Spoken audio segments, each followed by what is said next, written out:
you have to know what your skin type is. You have to know what your goals are. Okay, so there are usually 4 things that I recommend that everybody do. Have a good cleanser, usually a primer to sort of prep your skin and get it ready to take in all the other things. Okay. And some kind of an antioxidant, because what antioxidants do is they help us get rid of damage from UV exposure, ultraviolet light, sunlight exposure, smoking, when we get smoke on our skin. Yeah. All of those things, they help us take care of them. So it's very important to have an antioxidant. And some of those are like vitamin C, vitamin A, pumpkin, there are a whole slew of them, green tea, and you want to have the right ones in the right combinations to take care of your skin. Some people do all these things, but they still have very bad skin. Then they're not doing the right products. Really? So that's why it's dependent on the type of skin. For example, if you have sensitive skin, you can't use certain products that have things like retinol or salicylic acid in them. They'll just make your skin redder and more irritated. So if you have acne, you're trying to get rid of that, it never goes away. So you have to know what your skin type is. Okay. And then some people have genetically, yes, they may have acne, but there are ways that we can treat those. There are plenty of ways we can treat them. A lot of our products have glycolic acid in them, which is great for exfoliating your skin. It kind of reduces oil secretion, so you don't get a lot of clogging of pores, you don't get a lot of acne. And it exfoliates your skin and takes off the dead skin, so it makes you have the younger, natural glowing skin underneath. Okay. So it's all about knowing what exactly you need to do for your skin. Do you have time for this process? You must have a very busy schedule. Honestly, I have a very busy schedule. Yeah. So sometimes I tend to skip steps, and I know it's terrible. Especially living in New York City most of the year. In winter, oh my goodness, my skin is so dry. And I'm still using what I've been using in Ghana. And also knowing your surroundings and the climate that you're in is really important. I drink a ton of water though. Okay. Which is helpful. Not everything, but definitely I encourage most people to drink a lot of water. But if you drink only water and you're not doing all these other things, are you fine? No. Well, the thing is that taking the water in is important. It's important for your bodily processes, to make your skin also healthy. But quite frankly, the skin, by the time things go through your system and get through all those veins and arteries and all the processing and gets to your skin, it's like a tiny drop. So it does absolutely nothing. Yeah. So the most important thing is to put onto your skin, because these products are made specifically so that they can be absorbed into the layers where we need them to actually do their work. Exactly. So you have to still do this. The one thing I usually emphasize is sunscreen. Doesn't matter whether it's summer, winter, fall. Really? You should have sunscreen. Whether you're in Ghana, whether you're in Antarctica, you need sunscreen. But where's the Daily sun sunscreen. in Antarctica, by the way? Well, it doesn't matter. You think there's no sun. Yeah. So it's not warm, but you're still getting UV light coming in. So in places like Denver, Colorado, which is really cold and people think it's never sunny there, that's actually where we have some of the highest rates of skin cancer, because the light still comes through, there's snow on the ground, reflects right back onto your skin. Oh. And that's a lot of sun exposure. So it's very important that every day you put sunscreen on. And it's not hard, because now there are tons of moisturizers that have sunscreen in them. So if you use that, and you just have to remember every 2 hours, you have to put the sunscreen back on every 2 hours. It doesn't matter if they tell you it's long lasting, all day, sweat proof. Every 2 hours you have to put it on if you're in the sun. Okay. So if you're sitting in the office, you don't need it. If you're going home at 8 o'clock at night, you don't need it. But if you're working as a lifeguard, for example, you need to put it on every 2 hours. Every 2 hours. Okay, this is a lot of process for me. And I mean, especially if you live in Ghana and you're a media person, you have to go into the sun, you know, to do some work. Yeah. Sometimes you can stay under the sun for 5 hours just recording. You put moisturizer on your face every day. You put makeup on your skin. Yeah. So that lots of makeup have sunscreen in them these days. Oh. Lots of moisturizers. In fact, almost all of them these days should have them. Okay, then we're fine, I guess. Sharon, have you ever gone to work without your weave? Like, you know, the whole cornrow thing that we all do, and without makeup? Never without my weave, but without makeup. Never without your weave? Oh, no, I can't. How many times in a year do you leave your natural hair on? Okay, I shaved my head to start again, so never. This year, no. Or 2017, no. Never. Why? Is it because you're not confident showing your... Yeah, because when I shaved my head, it was a dramatic, like, I'm bald. And my friends are like, it's nice, it's pretty. But to me, I didn't look pretty, so I never did it. Always wigs and weaves. But another thing, they grew underneath, so the hair was growing because you cane row and condition it. So it grew, but no, I don't have the confidence. I do applaud people who can go out and rock their natural hair short. But you can't? I think I don't have the face type for it. When you say face type, what do you mean? I mean, when we're growing up, we weren't wearing wigs, you know? I think, like, you need...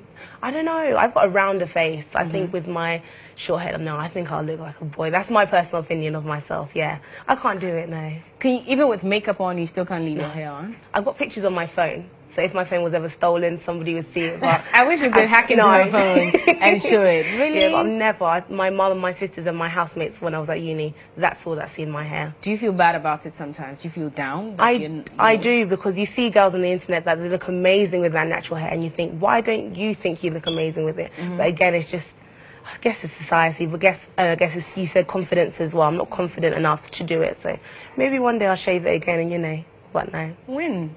No, never. When is that going to happen? It should happen soon. The thing is, you don't do it enough for people to say, oh, you look great with it. Yeah, I know. For you to get more confidence about it. You know, I have gone from like little hair to long weaves. I don't really think there's a problem that people wear long, you know, permed weaves. I've done them. It's really just all about your style. I mean, I changed my hair. You would call me next month, my hair will probably be different. Yeah. You know, I don't stick to anything. And this is all your hair too? No, it's not. Okay. And so that's what people always think. They're like, oh, you look so great, you have natural. I'm like, okay. But it's not a crime. It's not wrong to wear makeup. I only and lie weave. to the white people. But Yeah, of course. in the black people, I'm like, well, please, I'll tell you what girl to get the hair. Yeah. So it's all about just, you know, knowing what suits you and exploring it. There's nothing wrong with wearing weaves, as long as you're wearing it for the right reasons and you don't feel tied to one particular thing, you know, so that if you don't have it, you feel like, I mean, if I don't have my hair, I'll be like, whatever. I wish.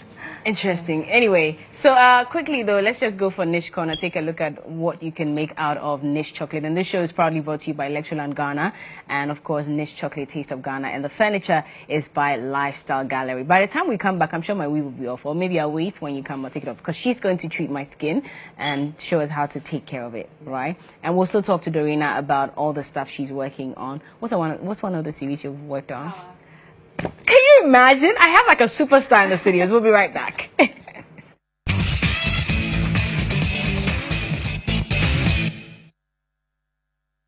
It's the late afternoon show. We're talking about how to feel confident without beauty enhancers. And I'm sure a lot of people would have wanted to talk about the other aspects, you know, body shaping and all that. We'll bring Doctor back and we'll talk about that in detail. But today we have Dr. Yvette Appiah. She's a dermatologist. And also we have Dorina Amina. She's an actress and she's in Power Season 5. So I know a superstar. Yeah.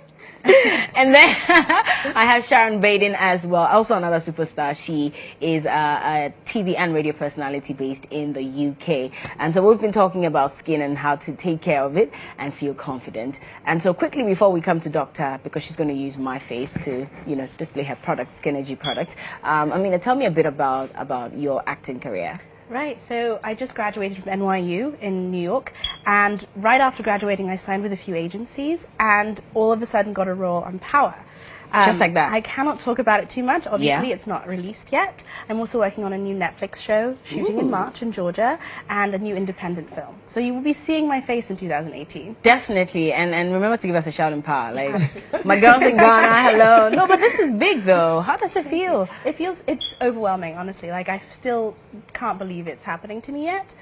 When I'm at the Oscars, we'll see. Definitely, I'm sure you'll win one very soon. But it comes with a lot of work. Who would you want to act with in a movie? Viola Davis. Okay. Absolutely. Yeah? Oh my goodness. Why her? I would just love to be her daughter, or you know, around her. Her energy it radiates off the screen, and I know that she takes her work so seriously, and just to be around that would be amazing. All the best with that, darling. Well, it's time, Doctor. Yes. I'm ready. So this is what we do. I'm going to start taking off my lash. I really don't care.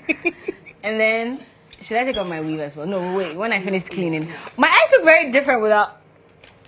You see why we struggle? Because sometimes we get so used to looking a certain way. So it makes it very difficult.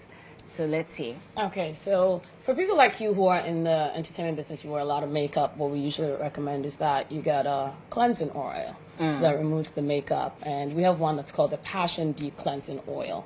And what it does is basically dissolves all the oil-based products that you have in the makeup and gently removes them.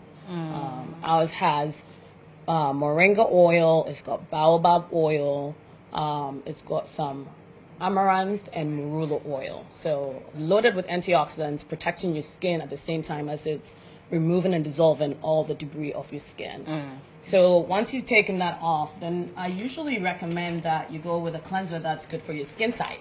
In this case, we're going to use the glycolic acid. That's very gentle, everybody can use. And glycolic acid is great for removing excess dead skin. Okay.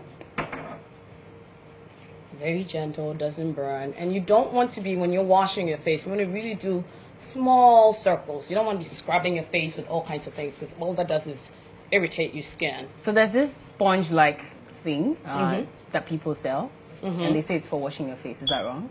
It's not wrong. You just don't want to be doing it too harshly, because if you've got, especially if you've got any pimples on your face, it'll just irritate it. And then once you go out in the sun, all that turns dark. So you just end up having very blotchy skin. Okay. So we're cleansing now. Yes. So it's very gentle. Shouldn't be tingling or anything. So when it's tingling, it's not good for you? Not always. If it's tingling a little bit, it's fine, because sometimes things have lemongrass in them and those tingle a little bit. But if it's burning, past 2-3 minutes, then you know it's not good for your skin. You really should wash it off. Okay. Because unfortunately in dark skin, a lot of times our inflammation doesn't show through. It's just very subtle. You just feel tingling. You might look a little purple or red, and then a month later, your face is all blotchy and dark. So we've cleansed it, taking this makeup off. Okay. Any reason why you've left my eye area?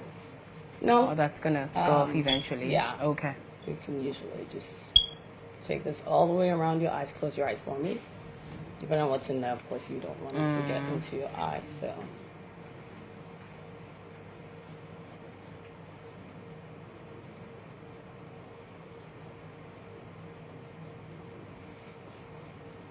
And this process doesn't have to take long. Obviously, right now I'm doing it for you, so it takes a little longer than if you're doing yourself and you're just doing this in splashing water. I usually say use lukewarm to cold water when you wash your face. Okay. So sometimes the hot water will cause a lot of inflammation. It opens up your blood vessels, sends blood to the skin, makes it red. Go out in the sun. A month later, you've got dark, blotchy skin. Okay. And then usually after you've done that, I like to put a little bit of a primer on your skin. Okay. So just to explain to people watching us right now, what are we doing?